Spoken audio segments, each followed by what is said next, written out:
तो आपसे ये क्वेश्चन पूछा जा सकता है कि COP28 कहाँ पर विच और eighth wonder of the world का खिताब मिला है एंकर ये high commissioner of India to या फिर रॉबर्ट शेटकिंगटन। Hello everyone, I am Sapna Thakur and welcome back to UPC academy. हम डिस्कस कर रहे हैं करंट अफेयर्स दिसंबर मंथ के लिए। दिस इज पार्ट 1 और पार्ट 1 का हमारा क्वेश्चन नंबर 1 है, where did COP28 took place? COP28 कहाँ हुआ था? हमारे ऑप्शंस है यूएई, जर्मनी, ब्राजील या फिर इंडोनेशिया। और COP28 की मीटिंग हुई यूएई में। यूएई के बहुत ही फेमस सिटी दुबई में ये मीटिंग हुई और कब से कब तक? 30 नवंबर से 12 दिसंबर तक। अब कॉप है क्या चीज? It is conference of parties. अब किसकी कॉन्फ्रेंस है ये? यूएन यानी कि United nation framework convention on climate change. UNFCCC जो ऑर्गेनाइजेशन है, इसका जो गठन हुआ था वो हुआ था 1992 की अर्थ समिट के दौरान। अब हम पहले अर्थ समिट को देखें। इसे हिंदी में कहा जाता है पृथ्वी सम्मेलन। जो अर्थ समिट है वो 1992 में हुआ ब्राजील के बहुत ही famous city Rio de Janeiro में। और उस अर्थ समिट में जो कब हुआ? वर्ष 1992 में पहली बार क्लाइमेट को लेके, एनवायरमेंट को प्रोटेक्ट करने के लिए एक इंपॉर्टेंट इंटरनेशनल मीटिंग हुई। और इसी मीटिंग के बाद ही ये जो UNFCCC है इसका गठन किया गया और तब से प्रति वर्ष होती है इसकी कॉन्फ्रेंस ऑफ पार्टीज। जो इस वर्ष होने वाली है वो कितने नंबर की है? वो है 28 नंबर की। तो आपसे ये क्वेश्चन पूछा जा सकता है कि COP28 कहां पर हुई? तो आंसर क्या रहेगा? दुबई, यूएई में हुई। इसके अलावा आप बोर्ड पर देख पा रहे हैं COP21। COP21 जो है वो इन सभी कॉन्फ्रेंस ऑफ पार्टीज में सबसे फेमस एंड इंपॉर्टेंट कॉप है। तो आप हमेशा याद रखेंगे कि COP21 हुई थी 2015 में पेरिस में। This is extremely important. और अगर हम बात करें कि ये हो क्यों रही है, तो जैसा कि मैंने डिस्कस किया, टू टैकल क्लाइमेट चेंज। जो जलवायु परिवर्तन हो रहा है उसको रोकने के लिए तथा जलवायु के संरक्षण के लिए हम प्रतिवर्ष करते हैं कॉप मीटिंग्स। नेक्स्ट क्वेश्चन देखते हैं, which of the following became eighth wonder of the world? निम्नलिखित में से कौन सा विश्व का 8वां अजूबा बन गया है? हमारे ऑप्शंस हैं Angkor Wat, leaning tower of Pisa, Burj Khalifa या फिर आईफिल टावर। और eighth wonder of the world का खिताब मिला है एंकोर वॉट को। ये जो बहुत ही सुंदर सा टेंपल आपके सामने है पिक्चर में, ये कौन सी कंट्री में लोकेटेड है? कंबोडिया में लोकेटेड है। अब कंबोडिया कहां पर लोकेटेड है? साउथ ईस्ट एशियन कंट्रीज में से एक देश है कंबोडिया, और वहां का ये बहुत ही सुंदर टेंपल आप फोटो में देख पा रहे हैं, जिसे मिला है विश्व के 8वें अजूबे का खिताब। अगर हम इस मंदिर की बात करें, इसका निर्माण किया गया था 12वीं सेंचुरी में, 12th सेंचुरी में इसकी कंस्ट्रक्शन हुई थी। और ये मंदिर मेनली हिंदू भगवान या मैं कहूँ हिंदू गॉड विष्णु जी को समर्पित है। उसके बाद इसी में हिंदू माइथोलॉजी और लाइव्स ऑफ खेमर पीपल की भी डिपिक्ट किया गया है। एंड 1992 से ये मंदिर जो है, ये जो पूरा एंकोर वॉट है, वो यूनेस्को की विश्व धरोहर स्थलों की सूची में भी शामिल है। तो आप याद रखेंगे eighth wonder of the world Angkor Wat of Cambodia. Next question हमारा है, who has become next high commissioner of India to Mozambique? Mozambique में भारत के अगले उच्चायुक्त कौन बने हैं? हमारे ऑप्शंस हैं राजीव गौबा, राम मनोहर गुप्ता, रुचिका कंबोज या फिर रॉबर्ट शेटकिंगटन। और मोजाम्बिक में इंडिया के नेक्स्ट हाई कमिश्नर बने हैं रॉबर्ट शेटकिंगटन। अब देखिए, अगर हम हाई कमिश्नर और एम्बेसडर की बात करें, इंडियन फॉरेन सर्विसेज का ये टॉपिक हो जाता है।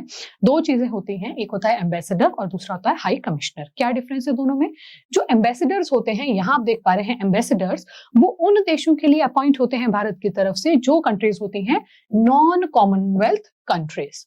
और हाई कमिश्नर हम उन देशों में भेजते हैं जो होती हैं कॉमनवेल्थ कंट्रीज। दोनों में क्या अंतर है? मेनली विश्व के वो सभी देश जहां पर अंग्रेजों का राज होता था आफ्टर इंडिपेंडेंस, वो सारी कंट्रीज बनी हैं कॉमनवेल्थ कंट्रीज। क्या भारत एक कॉमनवेल्थ कंट्री है? तो हमारा आंसर हो जाएगा yes, India is also a Commonwealth nation. तो कॉमनवेल्थ नेशंस में हम भेजते हैं हाई कमिश्नर, और जो नॉन कॉमनवेल्थ है वहां हम भेजते हैं भारत की तरफ से एम्बेसडर्स। अब आप स्लाइड पे देखिए, जो रॉबर्ट हैं वो वर्तमान में इथोपिया में एज एन एम्बेसडर कार्य कर रहे हैं, और इन फ्यूचर वो किसके लिए? मोजाम्बिक के लिए बन जाएंगे हाई कमिश्नर। अगर आप मैप पे देखें, आपके सामने देखिए, यहाँ पर है मोजाम्बिक, अफ्रीका कॉन्टिनेंट का मैप आपके सामने है, और यहाँ पे कंट्री है मोजाम्बिक, जहाँ के वो नेक्स्ट हाई कमिश्नर अपॉइंट हुए हैं। साथ ही में आप यहाँ पर देख पा रहे हैं, ये हमने पहले भी डिस्कस किया है, मेडागास्कर। मेडागास्कर जो है वो अफ्रीका का एक देश है, और अफ्रीका का देश होने के साथ साथ वो हिंद महासागर का इंडियन ओशन का सबसे बड़ा द्वीप है? Largest island of Indian ocean हो जाएगा मेडागास्कर। नेक्स्ट क्वेश्चन हमारा है, who has won Booker prize 2023? Booker पुरस्कार 2023 किसने जीता है? हमारे ऑप्शंस हैं पॉल लिंच, चेतना मारू, रॉडी डॉले या फिर एनी एनराइट। और बुकर प्राइज 2023 के विजेता हैं पॉल लिंच। ये एक आयरिश ऑथर हैं, आयरलैंड के रहने वाले हैं और इनकी नॉवल प्रॉफिट सॉन्ग के लिए इनको ये खिताब मिला है। This is extremely important. आप नॉवल का नाम भी याद रखेंगे और पर्सन का नेम भी याद रखेंगे। और जैसे कि मैंने कहा, आयरलैंड के रहने वाले हैं, ये 5th आयरिश ऑथर हैं, यानी कि इनसे पहले 4 और आयरिश ऑथर्स को ये किताब मिल चुका है। He is the 5th। और आयरलैंड की कैपिटल आपके सामने है, आयरलैंड की राजधानी हो जाएगी डबलिन। फोटो में आपके सामने है Paul Lynch. Next question we have, Raas Mahotsav is being celebrated on which island? Raas Mahotsav किस द्वीप पर मनाया जा रहा है? हमारे ऑप्शंस हैं अंडमान निकोबार, बैरन आइलैंड, लक्षद्वीप या फिर माजुली द्वीप। और जो रास महोत्सव है वो बहुत फेमस फेस्टिवल है माजुली द्वीप समूह का या माजुली आइलैंड का। माजुली आइलैंड कहाँ पर है? असम में लोकेटेड है। और माजुली आइलैंड का स्पेशल फीचर क्या हो जाता है? ये world's largest inhabited river island है, यानी कि विश्व में नदी पर बना हुआ सबसे बड़ा द्वीप है। फोटो में आप देख पा रहे हैं, आपके सामने ब्रह्मपुत्र रिवर का मैप है और यहाँ पर जो आपको येलो में दिखाई दे रहा है ये पूरा है माजुली आइलैंड। कौन से राज्य में स्थित है? तो आपके सामने है असम में ये लोकेटेड है। अगर हम असम के कुछ और फेस्टिवल्स की बात करें, बिहू बहुत इंपॉर्टेंट, बहुत सुप्रसिद्ध फेस्टिवल है। वर्ष में 3 बार वो बिहू सेलिब्रेट करते हैं। उसके अलावा जॉनबिल मेला एंड अंबुबाची फेस्टिवल इंपॉर्टेंट वहां के फेस्टिवल्स हैं। नेशनल पार्क असम के अगर हम देखें तो कौन से हो जाएंगे? काजीरंगा, मानस, डिब्रू साइखोवा एटसेट्रा। तो रास महोत्सव कहाँ मनाया जा रहा है? असम के माजुली द्वीप पर। 6th क्वेश्चन हमारा है, Who among the following won the Satyajit रे लाइफटाइम अचीवमेंट अवार्ड एट आईफी? निम्नलिखित में से किसने आईफी में सत्यजीत रे लाइफटाइम अचीवमेंट पुरस्कार जीता? आईफी क्या हो जाएगा? International film festival of India. हमारे ऑप्शंस हैं दीपक कुमार मिश्रा, माइकल डगलस, आवास अमीनी या फिर एल्बर्ट लुइस। और जो सत्यजीत रे लाइफटाइम अचीवमेंट अवार्ड है वो बहुत इंपॉर्टेंट आपका क्वेश्चन हो जाएगा और ये पुरस्कार जीता है माइकल डगलस ने। अगर हम कुछ और अवार्ड्स की बात करें, इससे पहले हम डिस्कस कर चुके हैं कि ये जो international film festival of India है वो कहां पर हो रहा है? गोवा में हो रहा है। पिछले कुछ वर्षों से लगातार गोवा में ही होता है। बेस्ट फिल्म का पुरस्कार किसे मिला? Endless borders. Best actor Pouria Rahimi Sam for the same movie endless borders. और बेस्ट एक्ट्रेस का खिताब किसको मिला है? मेलियन थेरी को पार्टी ऑफ द फूल्स के लिए। पहली बार वेब सीरीज को खिताब दिया गया और बेस्ट वेब सीरीज का खिताब मिला है पंचायत 2 को। और स्पेशल ज्यूरी अवार्ड किसे मिला है? Rishabh Shetty for the very famous movie Kantara. Michael Douglas आप याद रखेंगे, सत्यजीत रे लाइफटाइम अचीवमेंट अवार्ड। और कितने नंबर का ये फिल्म फेस्टिवल था? 54th नंबर का ये फिल्म फेस्टिवल था। 7th question we have, Which country has won Davis Cup 2023? Again very important question कि डेविस कप 2023 किस देश ने जीता है? हमारे ऑप्शंस हैं इटली, ऑस्ट्रेलिया, स्पेन या फिर फ्रांस। और जो डेविस कप है वो जीता है इटली ने। कौन से खेल में दिया जाता है? It is related to tennis, tennis से ये संबंधित है। और 47 ईयर्स के बाद इटली ने ये खिताब जीता है। इससे पहले वर्ष 1976 में उन्होंने ये खिताब जीता था। और फर्स्ट रनर अप इस वर्ष की कौन रही है? ऑस्ट्रेलिया की टीम। और जैसा कि हमने कहा it is related to tennis, tennis से ये संबंधित है। और कौन इसको ऑर्गेनाइजेशन करवाता है? International tennis federation. इसे वर्ल्ड कप ऑफ टेनिस भी बोला जाता है, इसीलिए ये इंपॉर्टेंट हो जाता है। और इसके फाउंडर कौन थे? Duet F Davis. और इसीलिए इनके नाम पर ही इस कप का नाम क्या हो जाता है? Davis cup. याद रखेंगे कौन सी खेल से संबंधित है? टेनिस से संबंधित है। और इस वर्ष का किसने जीता है? तो हमारा आंसर हो जाएगा यूरोप को एक बहुत सुंदर देश इटली ने।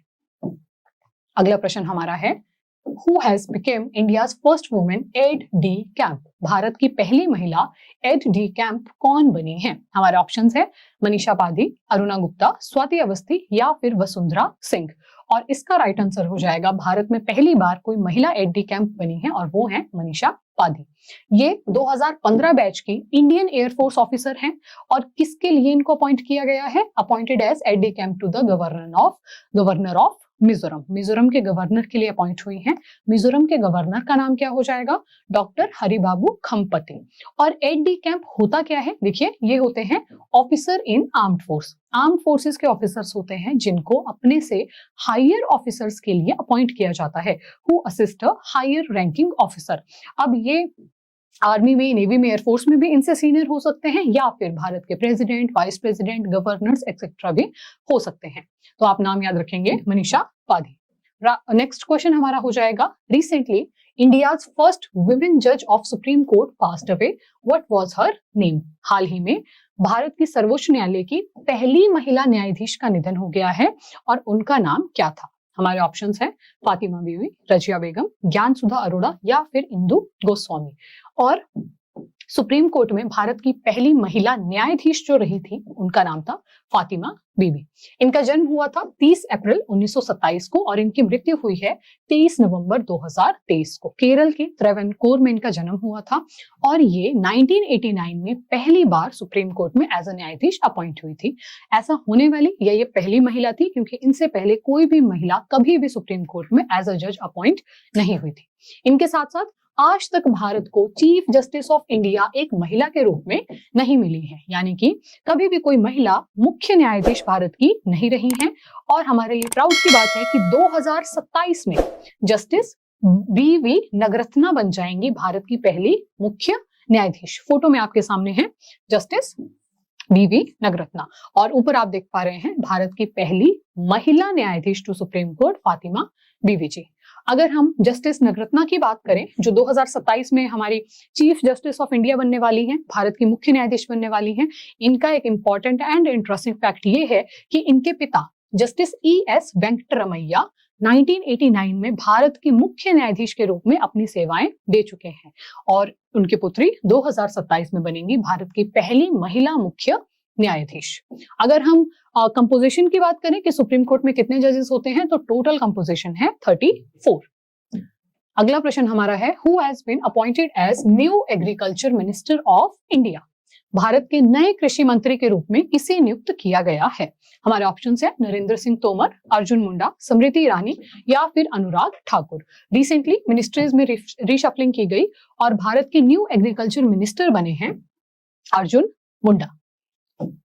अगर हम इस वीडियो से आपके लिए प्रश्न की बात करें, क्वेश्चन फ्रॉम टुडेज वीडियो आपके लिए रहेगा, where did COP21 took place? COP21 कहां पर हुआ था?